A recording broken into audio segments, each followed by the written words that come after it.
Today ought to be a good one. I wanted today to be a big one. I felt like I had something to say earlier. I don't know if I still have it. Plus, the evening is shaping up to really disappear. Um, my evenings are getting crunched a little bit. I made it, tried to make a commitment to myself earlier today to get more in control over the schedule of my day. I feel like I might be in a place where I can do that. It's 9:24. I had the only thing that I knew that I could do was in my phone use. Oh yeah, it even says "Good evening, do not disturb." That's interesting. Bedtime is set for 10 o'clock p.m. So we'll see. Um, hopefully that thing will at least notionally get me into some habit of resting on a schedule. And if I can rest on a schedule and maybe even also do some energy related things like running, walking, jogging during the day, then I won't. I will be able to get more in control of how I choose to spend my time and what sorts of things I can do with it. Um, there's it's not entirely necessarily true. Um, being a dad, I really just when I'm home do whatever is needed of me. So I never really will fully have control over my time. But I can implement some of these minor measures that might make a difference in my ability to have energy when I need it and stay on top of things. Um, it's not right to just totally give up, right? Which is where I've been because given the nature of reality recently, plus the responsibilities of being a parent, I had no designs on being in control of these things. So anyway, I'm going to work on that, which means I need to try to plow through this pretty quickly tonight. So what was the thought? Earlier today, I felt like I was in a place where things were starting to come together and make sense. Um, so what things? Uh, Increasingly, I am finding that I highly value the idea of democracy. And obviously, you can say everybody has that feeling, right? But I mean, like in a real, true, deep, abiding priority sense, democracy is right. Um, and it's such a simple concept that it really betrays the complexity of the things that lead to it. Um, we must have some centralized power. We must have some place that decides who gets what the rules are, who's cheating, who's playing fair. We need to have some rule-based organization. We need to have uh, some point of reference to say what the nature of society is, and that is a strong central state is what we've chosen to represent that concept of we need somebody to cash the checks that we write. Um, but anytime you have a strong central power, you have power dynamic. You have, if two people, if there's two people and they both have different interpretations of what the rules are, then they'll never get along. They'll just do whatever they want. It's your word versus mine. But if you have two people and one of them's in charge, then this person does what this person tells them to do, and this person will tell that person to do things that this person doesn't want to do, but now they have to. So as soon as you establish a center of power, you have an imbalance of power. Well, this democracy is this interesting concept that every piece of the puzzle maintains an equal share of the power. Really, really interesting concept. And in theory, incredibly powerful. In practice, there's always breakdowns. So one of the things that I think there's a new administration and they're focusing on a whole bunch of things. I think what they should be prioritizing is these things that deal with the functional institutions of democracy. Do we have any problems with equal representation in government, in self-governance? And we do. We have some problems with gerrymandering. Gerrymandering is the ability for politicians to draw districts so that they can choose the people who they represent instead of the people who want to be representing, choosing their representatives. So gerrymandering is a big problem because it's manipulation of the will of the people, and the will of the people is the only measure of a healthy democracy. The other thing is selective enfranchisement and disenfranchisement. So if there are citizens in the United States who have more difficulty accessing their institutions or accessing means of representation or public discourse than others, then that's a problem. Equal representation is immensely important. It's critical. If you can disenfranchise certain minority segments of the population, then you break down the essential quality of democracy. So gerrymandering and equal representation in things like voting are incredibly important. And then the last one is, I think, incredibly important is campaign finance and concepts like super PACs, concepts like private investment in political campaigns or private citizens who hold public office, especially when that money is not disclosed, especially when it's dark money. There should not be an ability for there to be individual outsized influence in a democracy. One person should have one vote, regardless of what the material circumstances are of any of those one people.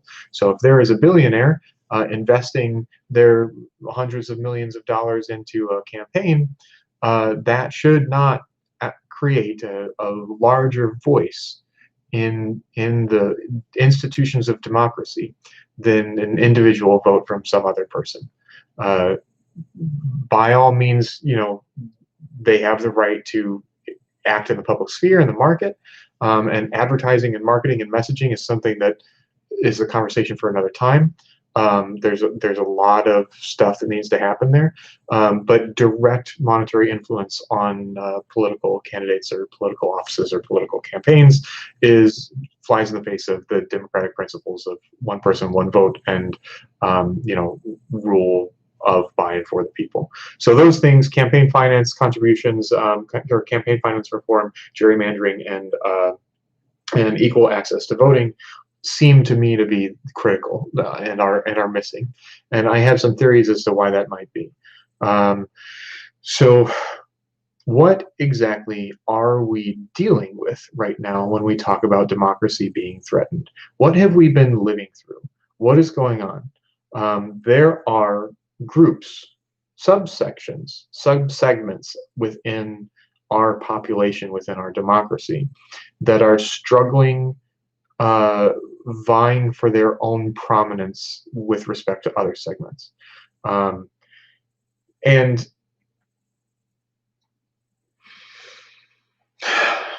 so, how to put it? In a democracy, everybody, we really just do what everybody wants to do. We don't do what any one person wants to do. We do what the collective wants to do. Somebody might, jump up and say, challenge the concept of democracy with this idea of tyranny of the majority, and we'll get to that. But really, what's supposed to happen is you're supposed to have this ubiquitous shared identity of citizens in the democracy. So our democracy is the United States of America. We're supposed to have this shared identity of citizens of the United States of America, Americans. That should be our primary identity in a democracy, is Americans. The immediate threat to that stability. So again, before I go into the threat, what are the good things that come out of this? The identifying as Americans allows us to jointly participate in shaping our own destiny and being the type of community that serves itself, identifies what things are wrong and tries to fix them. So, if we are a democracy and we all have poor material circumstances, then we are going to express that collectively, and we will see things change until those circumstances are more appropriate.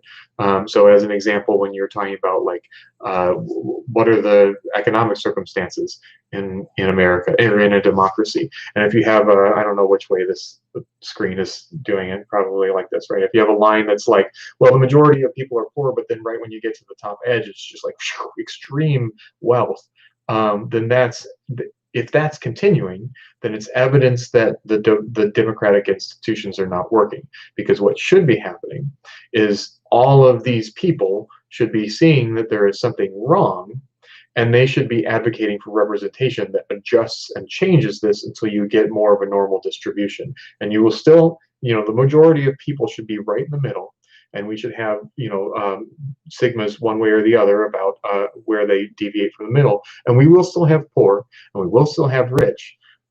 We probably will still have extreme poor and extreme rich, but the idea is, in a democracy, you should see that bell curve distribution of resources, because until people in the middle, until the majority of people are represented, things will continue to change until you reach the outcomes that the majority of people are comfortable with.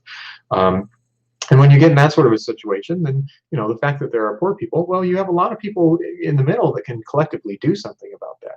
And if you have rich people, that's still fine. Like, they're still in the minority, right? So they will not have an outsized influence over everything just because they're wealthy. And if we decide that for whatever reason we want to cap the ends, we can do that. I think we're less likely to cap the ends.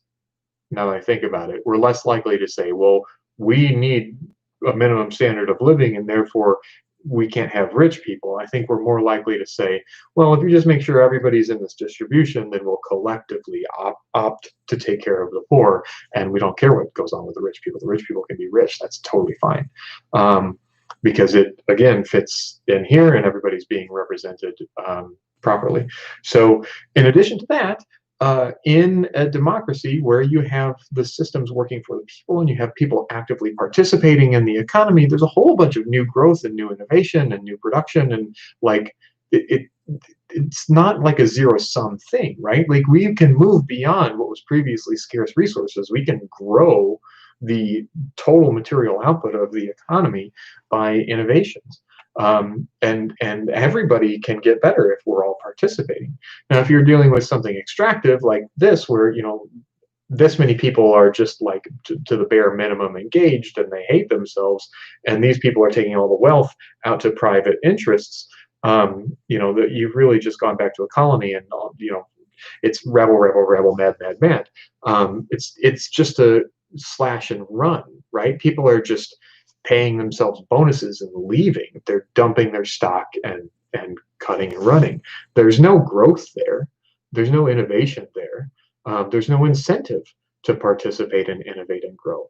But when you get into that like bell curve, not only is the majority of people well represented and taken care of, and and everybody has the individual means to take care of the poor people as they see fit through charitable contributions or whatever, which you didn't have in this situation, but also things will get better. Things will get better and better and better and better. And you're a couple of people over here on the far end who are like extremely rich. They're going to change, because what was making people extremely rich before, maybe something different is making them extremely rich before. So they'll gripe about it. They'll gripe about the fact that, the major means of production are changing, or the major energy sources are changing, or, they'll gripe about it. But we'll all succeed, and we'll all be better off. And everybody has their opportunity to be rich at some point. So it's all great. It's all great if we can continue in that spirit. But we only continue in that spirit if we all feel like we're in this together, if we're all collectively representing and acknowledging shared conditions. So what are some things that can get in the way of us attempting to represent shared conditions? Well, division. The main thing is division. When you have a whole that looks after itself, and somebody is able to convince some part of that whole that the rest are not like them, that the rest are undeserving, or that your material circumstances are decreasing because somebody else's are improving, and that's bad, and you should fight that. As soon as you start to see division, then it's possible to have something like tyranny of the majority, because you can have people turning their eyes and saying, wait a second, there's a traitor among us. So we should have the ability to inoculate against that. We really should have the language. It's not a complicated statement, right? And to some degree, you can talk about like minority and majority. We're all, if you get specific enough, everyone is an extreme minority. If you get specific enough about your life experiences and your beliefs and your education and your place of origin and your cultural practices and the size of your family and the generational the age and years distance and generations in your family, and the number of children that you have, and the number of times you go to church, and where you go to church, and what you believe, and what color clothes you wear, and how many pairs of clothes you wear, and how much you make, like there are ways, there are calculations to divide people, and we're all subject to it. Every single one of us can be put in a box alone. And it's the acknowledgement of our condition of being fundamentally alone, and therefore incredibly weak, that allows us to tap into the strength of the idea of, well, but we're all alone together.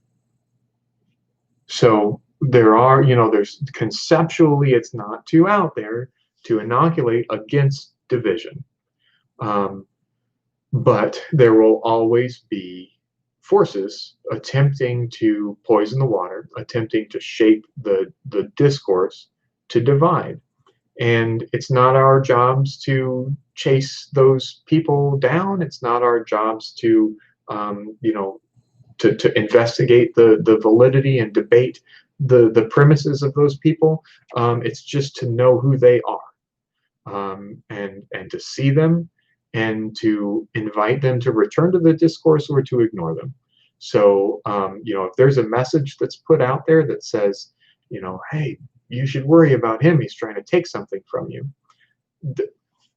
You don't need to debate that. You don't need to worry about what it means. You don't need to try to intellectually engage with the argument. It would benefit you to know who said that, because you know that there's somebody who's trying to pull something because they don't like the state of affairs, so that you can point to that person and say, like, hey, just future reference, this guy is sowing division. But you don't need to know more than that. Everything else should take care of itself, right? Like, we all are aware of division. We're all on guard against it, and we can see that there are some sources of it. We're not going to bite. We're not going to participate. We're just going to get back to the work of trying to make society better for everybody. Because unless we do that, it won't get better, right? We participate in our public institutions. We vote. We write to our representatives. We engage with the process. We speak in public forums. The media sphere is one that is concerning, because the media sphere definitely has the potential to influence this process. Because if you can put messages out there, you can start to get people to hypothesize about the way that they identify, and therefore the way that they define themselves in division against other people. You can create fear. You can create mistrust. The media sphere is an interesting one, because largely it's for one, political speech is incredibly protected, because we have to ensure that everybody's opinions can be expressed. Absolutely, everybody's opinions must be expressed, right? Because how would we know?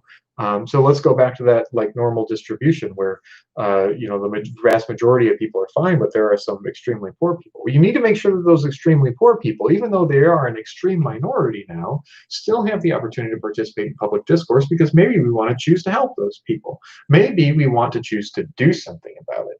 Or maybe we just collectively will say, well, that this is controlled sufficiently by individual contributions or whatever. It's up to us, but the important thing is that these voices all can make their way out into the public sphere, regardless of how unique they are. And sometimes they will be very unique, and sometimes they might represent a fundamental change in the way that we do things. And there's no reason to be upset about that. If it's viable and if it meaningfully contributes, then we'll adopt it.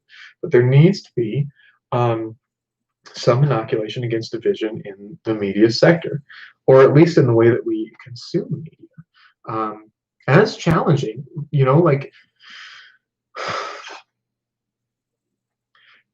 is it better to educate and inoculate the individual?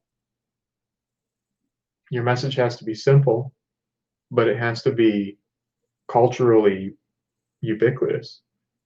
Or is it better to try to put some controls over what sort of communication can exist in the media, which is not great either, because you might be blocking things that need to be expressed that are coming from within your community.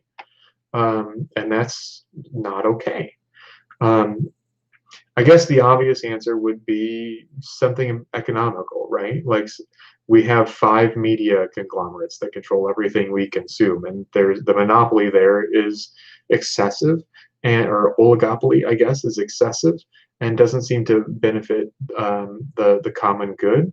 So there's clearly something wrong with that. A monopoly on messaging is problematic because people will consume those messages and spit something out the other side that is participation in political institutions. So if you have an outsized control over public discourse and public messaging, then you will also have an outsized control over the political sphere of how those people interact with their institutions as a result of consuming those messages.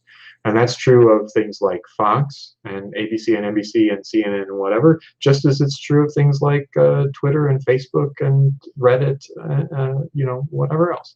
So um, anybody who's setting context for discussion, when the discussion is everything, the public forum, will have an outsized influence. I think it's less true in the case of allowing people to communicate with one another.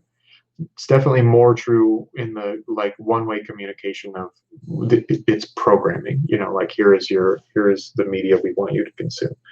I don't have answers for that yet, but the fundamental process of like democracy is good. It serves everybody. Who everybody is changes over time. And that's fine. So, the example I was talking about earlier is like, let's say you have a community, a democracy, a nation, and 70% of that nation represents a particular culture, and another 30% represents a minority culture. Well, the majority culture, let's say, has a significantly lower birth rate than the minority culture, which means that one, here's a fact: one's larger and one's smaller. Here's another fact: one's growing faster and one's shrinking. Okay, that means that things are going to begin to change. That means that the dominant culture that's being represented vocally in the governance of the of the nation is going to decrease over time, and that second voice is going to increase over time. This is not a problem if we view ourselves as members of that national democracy. It is a problem if we view ourselves as primarily members of one of those cultures. Because if you see your cultural influence shrinking in your public institutions and your nation, in a legal sense, then and you're inclined to believe that your cultural identity is more important, then you are going to desperately resist that. So, in fact, if you have changing demographics over time, and these people are invested in the concept of democracy and invested in the concept of their nation, and are have love one for another, that kind of thing, then the democracy will remain strong, and things will change, on the outside, but overall it will continue to serve the will of the people and will continue to flourish. If you have people who don't primarily identify as members of a democracy and don't primarily identify as members of that nation, but instead identify specifically, primarily as members of a particular culture within that society, especially one that's shrinking in influence because it's shrinking in size, then that's the makings for overthrowing democracy. Because if the one is more important to you than the other, then you're going to have to make a choice. And I think that's where we are. I think that there are people who are seeing their primary identities being something other than members of a nation together in a democracy. Their primary identities is something that is a subsidiary of that group, and something that is relatively shrinking in power and influence because it's shrinking in size. Because size is representation in a democracy. And again, tyranny of the majority is not a problem if it's a single majority, if it's a single constituency. It is a problem as soon as we start drawing lines in between there, because if we all want to take the gamble that maybe we've got more than they do, then the reds start defining them as reds, and the blues start defining themselves as blues, and you start to see this line, and then it's like, okay, is the line 49% or is it 51%? Because those 2% difference might make a difference when it's time to go to war. But if we don't have that, if we don't see ourselves as being above all other things, this subsidiary group, and we instead see ourselves as above all other things, we're all in this together, then it doesn't matter how big your identity is. Because again, like I said, our identity is all, if you draw enough lines around it, we're all alone. Okay, and this was the lesson from Nazi Germany, right? People said, well, they came for them, and then they came for them, and then they came for them, but I never thought they would come for me, because they felt safe and secure in their majority position. They felt like, well, okay, you can define those people, but you can't really define me. It turns out you can. You can. If you draw enough lines, you can put everybody in their own little box. So the only thing you have is the fact that we're all alone together. That's it. That's all you've got. And I would argue that that what is right then in this context is to be there for one another. What is right is to want for your neighbor what you would want for yourself. What is right is to have love one for another. What is right is to be your brother's keeper.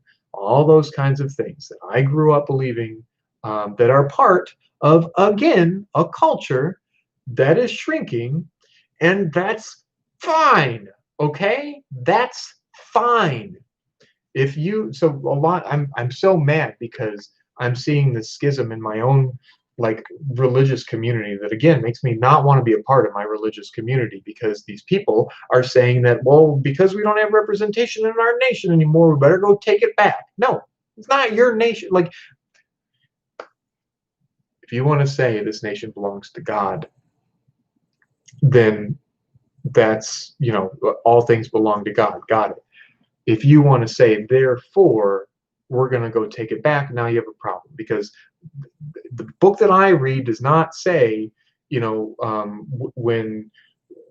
when Caesar comes and tells you what to do, tell him, go screw yourself, Caesar, I'm going to take Rome from you. It says, you do what you're supposed to do. You participate in society and you be good to other people, especially Samaritans, who look nothing like you, who believe different things than you do. You do good to them, and you practice what you believe. You do your duty. If you believe in God, then you worship God. If you believe in God, then you do good for other people. And if you live in a society that is a godless society, if you don't find representation in that political system, then you still be you. God doesn't say go load your shotgun and kill Caesar. He says you do you, right? You do right. Whatever you think right is, you do that. And you don't make other people do it. You just be good to those people.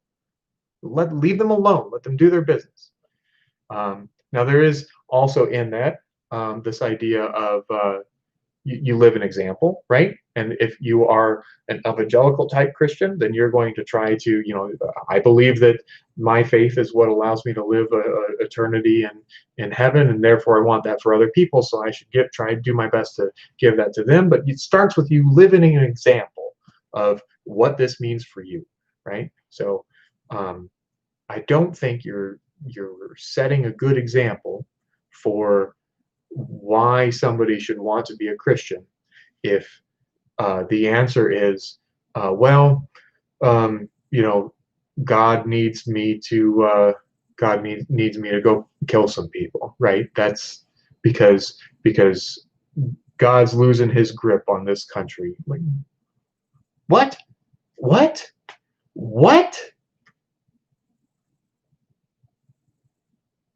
I'm done. I'm done with that thought. I'm sorry. That was a weird, got a little, all right. So democracy is good.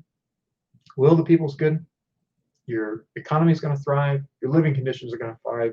People are going to take care of themselves. They're going to look out for themselves. They're going to look out for each other. They're going to feel a common shared sense of identity. And you're going to grow leaps and bounds as these people start to participate and innovate and stake claims and really feel like they are a part of something. And It's going to get better and better and better.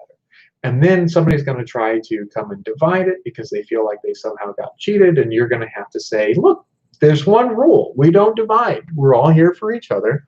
And the fact that we're all different is the reason why we're all together. It is the difference that's the thing we need to defend. It's not the sameness. The sameness is what's the word? It's an effect. It's not a cause. You know, some of us, random chance, are going to be alike in certain ways, and some of us are going to be different in certain ways. And there's going to be times in which, you know, like whatever. These people had more babies. These people have less babies. These people are younger. These people are older. Whatever it is, I don't know. One way in which a particular cultural demographic might grow is by living a good example that's enviable, that other people would want to adopt over time.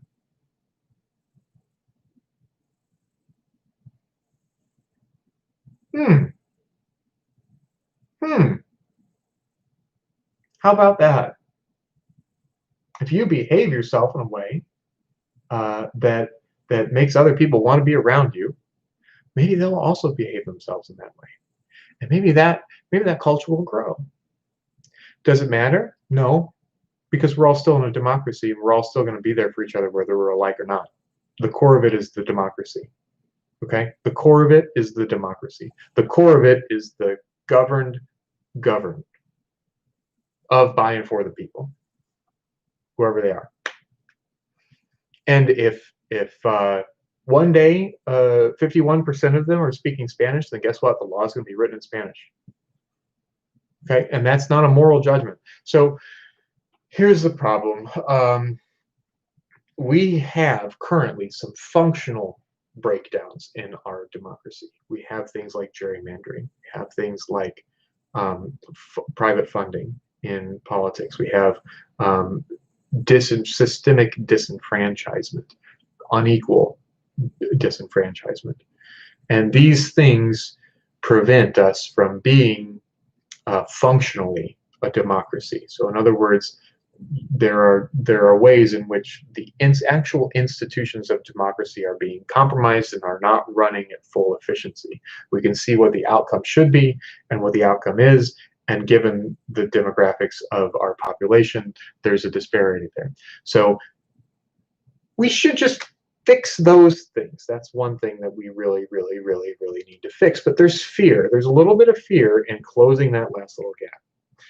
And one reason is legitimate, and the other reason is illegitimate, and the legitimate reason is being used as an excuse for the illegitimate reason. So the legitimate reason why it might be concerning to hook everything up to the will of the people is because if you have some media apparatus that is able to control a thought pattern of your entire population, then the media apparatus is really going to be the one voting, right? So that's a concern. It would be nice to have some sort of a fail-safe in there, because if people are stupid and impressionable, and you have some media outlet that reaches every single home in the entire country, or at least a large share of them, saying, you know, people should act in this way, especially if it's a divisive thing, right? If a divisive message, us versus them, the reds and the blues, are going out to the majority of households, then that might end up affecting the way that people are participating in their democratic institutions, which means it's really the media that's voting. It's not the individuals.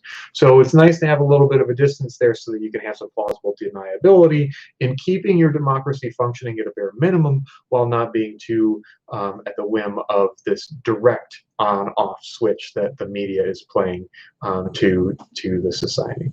But I would argue that you're still now you're doing both things bad, right? Now you're representing the will of the people poorly, and you're controlling the government poorly because you don't know what the will of the people is. So it doesn't matter.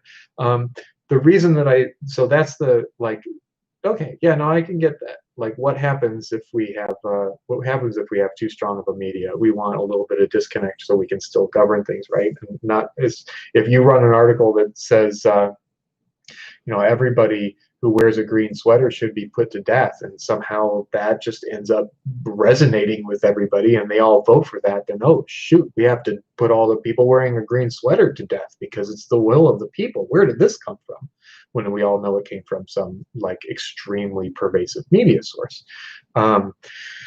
But again, divisive message, right? That is a divisive message. So we should have our ears attuned to looking out for things that are divisive so that we know to not engage in that kind of media. But even so, you probably want to be able to control whether or not people can reach every single household in America saying we should kill everybody that wears a green sweater, right? Like that divisive speech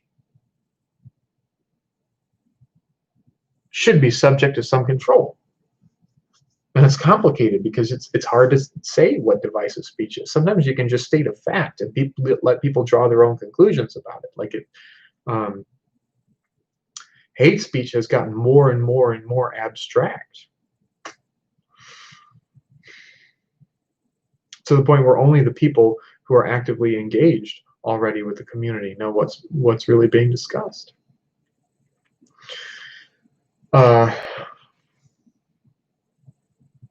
Yeah, I don't know what I guess you have to just leave it in the hands of individuals to know and to stand for, above all other things, each other in the total sense instead of in the subculture sense. And that's hard because some people's subcultures mean a lot to them. All right, so anyway, this is complicated, right? But all of that is still not an excuse to not fix the institutions of individual representation, because that is democracy. That it must work that way. It's like if you disconnected your brain from the pain sensors in your hand, right? Like I can see how that could help in some circumstances, but if you did that and then you put your hand on an open flame, there's damage actively being done. Your body is falling apart. Parts are being subject to extreme misery and pain and death, and you're losing the functionality moment by moment that you previously had, and very quickly you're not going to be able to do anything anymore because your hand is gone. But you don't know that because your hand has been disconnected from your brain, and you're not feeling it. So that's how I feel about anything that's, any way in which you're disenfranchising people from participating. That's what you're doing. You're turning the receptors off, and you're allowing the immense damage to be done without any indication whatsoever. So those things have to be fixed. I don't have an answer for the media part yet. I'll look at that some other time. Influencing the public sphere with messages. The only answer that I have for that is don't, resist division. Resist division. That's it.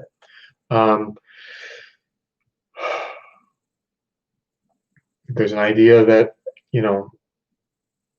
if somebody else gets more, then I'm going to get less. That's not the case. You can look to history and see that when everybody has a stake, the bar shifts upward. Everybody gets better. If everybody participates, everybody gets better.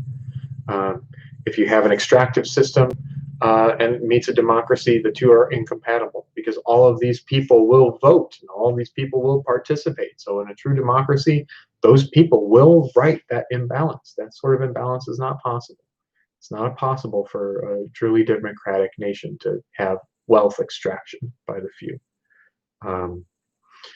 So why do people?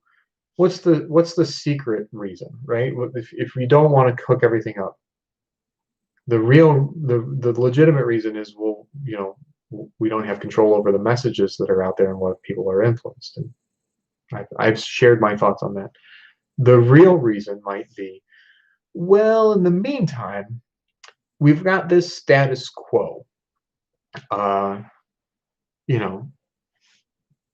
The fact that those people aren't hooked up is really probably the only thing we have left that keeps the fine, tall, Christian men in nice suits with light skin running things. And if we mess with this, then we might be inviting all kinds of disaster. Too much change all at once. We need to have some consistency in what we're doing. We need to demonstrate some. We need to demonstrate some legitimacy to this process. Which, what does that mean? That means that those people are so overrepresented that they know that actually fixing things would be so much of a shock to the system because we would realize how out of balance it's actually been. And that's subgroup preference, that's ethnocentrism, that's all of the things that run contrary to a working, healthy democracy. Pure evil can't exist. If that's the reason, again, things that anything that's destroyed by the truth deserves to be destroyed, right? How does that phrase go? I can't remember what the actual wording is, but yeah.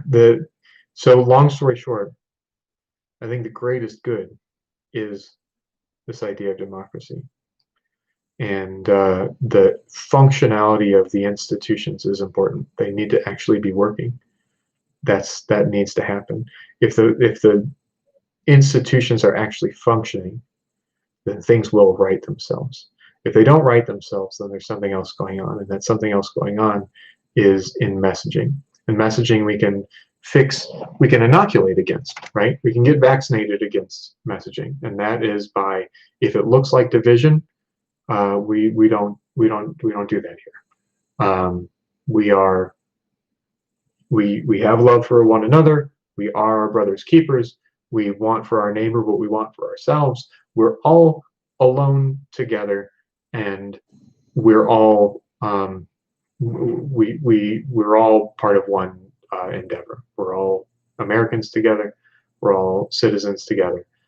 There should be sufficient language that already exists and is easy to adopt and easy to see the virtue in to inoculate against a message of division. But they are persistent, and they are well resourced, and they are ubiquitous, and those messages serve a lot of individual private interests very well, if not directly, then indirectly, by keeping us busy and divided, so that some can continue to have an outsized influence over others. I don't really know what the answer is there. It would be great if there was a good answer there. The only thing that I can think of, again, is that resist division. Resist division. Okay, those are a lot of big thoughts and fairly complete for a journal entry, to be honest. Am I not allowed to access my other email? Thought a little bit about innovation today. Something that I thought about another thing too. Thought about how my home church ran buses into the city. Thought about how we ought to be doing that here. Story for another time, maybe.